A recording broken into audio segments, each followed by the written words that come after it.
Well, today's property player is a groundbreaking investor in hospitality and entertainment, and also a pioneer of the boutique hotel concept. You probably stayed at one of his hotels. He developed New York's Gramercy Park Hotel, Miami Beach's Delano, West Hollywood's Mondrian, and plenty of others. His newest project is the Public Hotel brand, which just launched in Chicago last month. Ian Schrager is with us. Ian, great to have you join us here in the studio. Thank you very much. Tell me a bit about this Public brand, because some are saying it's essentially more of a value, it targets more of the value-oriented, I guess, customer, right? What drove you to this? Is it the economic times right now, or what is it? No, it has nothing to do with the economic times. It's just something I think going on in culture. I think there's a paradigm shift, and I think value is going to be a watchword going forward, even when the economy recovers. Why Chicago? Opportunistic business, that's where the opportunity was. I've always loved Chicago.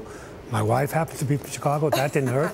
Right. You know, it was just, we liked the building, and it was just, the market was in the tank, so it was just a good opportunity to come in there and swoop up an asset. Okay, so you brought in some, I know you had iStar help you with some financing, and Morgan Stanley advised you, you know, in the Chicago project. What was it like getting financing for this? Very difficult. In that particular deal, it wasn't so complex, but now it's just very difficult. Everyone is very tentative, you know, but you just have to be relentless in your pursuit, and you can get it. Probably have to put up about 50% equity. 50%. Is that what you did with Chicago then? We put up less in Chicago, but we're putting up more on our other projects. Okay, and you've got some developments here in New York, but these are two sites, right? You've just recently bought two development sites? Signed contracts for. Okay, what was financing like on that front then?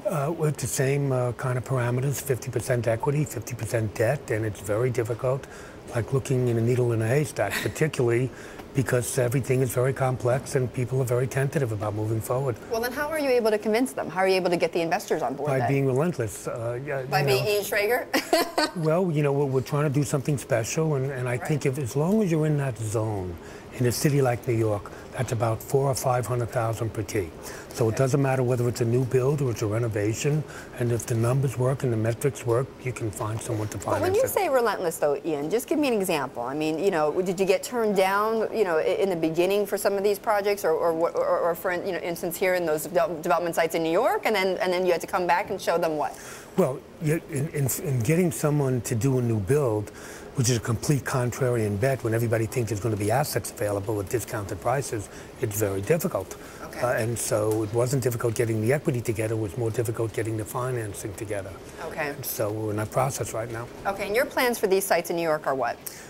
To build the public brand, that's where all the opportunities are, which is a luxury service, sophisticated style, but really at a very, very inexpensive price. Okay. I know you're also expanding overseas as well, and you've bought a site, I think, in London, or a building, well. Right, a contract in London, as well as in Istanbul and other cities. So looking at what's going on in Europe, that must give you pause as a developer. Well, we have to take notice of it, of course, but anytime there's confusion or there's bad news, there's always an opportunity. And that's when you strike, and that's when you can make a good acquisition. So that's what we did. Okay, all right. Ian, great to see you. Thank you very much. Ian Schrager.